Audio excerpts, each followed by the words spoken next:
Essa história não é só sobre inveja, pecado ou morte. Então fica comigo até o fim. É sobre o que vem depois. E o que aconteceu com Caim depois de matar Abel vai te surpreender. Essa história é contada com dois pontos de vista. Hoje você vai escutar e entender ambas as partes. Então respira fundo, se acomode e ouça até a última palavra. Meu nome é Abel, filho de Adão e Eva, irmão de Caim.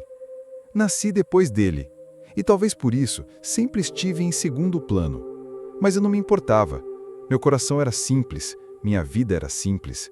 Cuidava do rebanho, sentia Deus nas pequenas coisas, no som do vento, no silêncio da madrugada. Caim era diferente.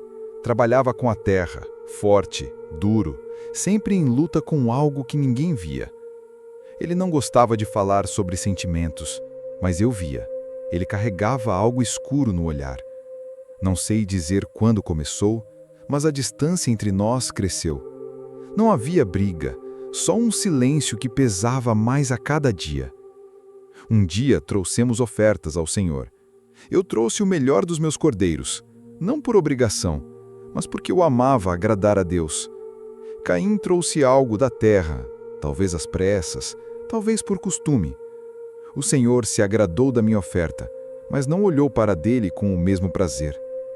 Eu não pedi por isso, mas vi o olhar do meu irmão mudar. Era como se dentro dele algo tivesse quebrado ou despertado. Ele não me olhava mais como irmão, olhava como inimigo. E naquele momento percebi: o mal não nasce de fora, ele nasce dentro. Mas eu não sabia o que viria depois.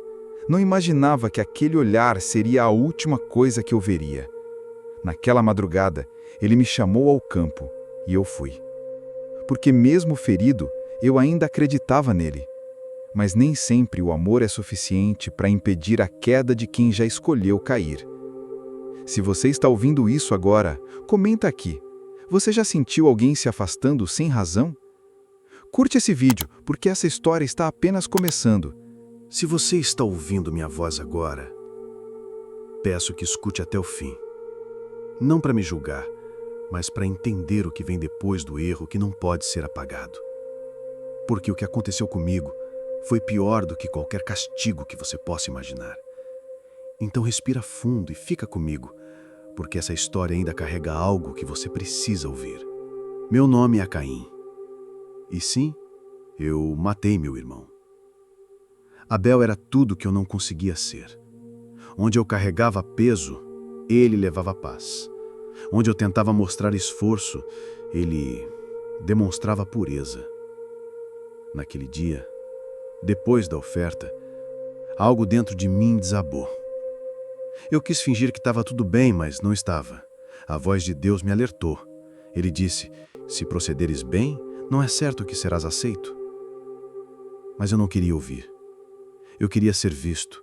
Eu queria ser o escolhido. Quando o chamei para o campo, não planejei um assassinato. Planejei um desabafo. Uma chance de ser ouvido. Mas as palavras não saíram.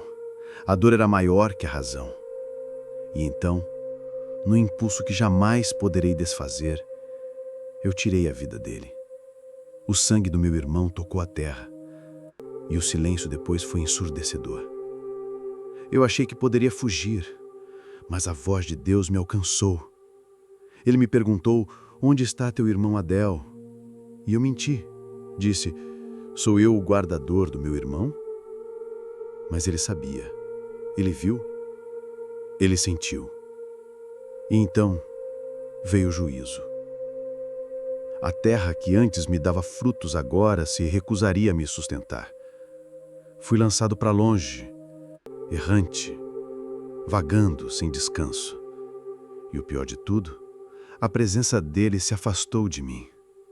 Eu não morri, mas passei a carregar a vida como um fardo. Mesmo assim, Deus colocou uma marca sobre mim, uma proteção, uma espécie de misericórdia em meio à minha condenação, para que ninguém me matasse e eu vivesse com a consequência. Vivi, mas não como antes. Fui pai.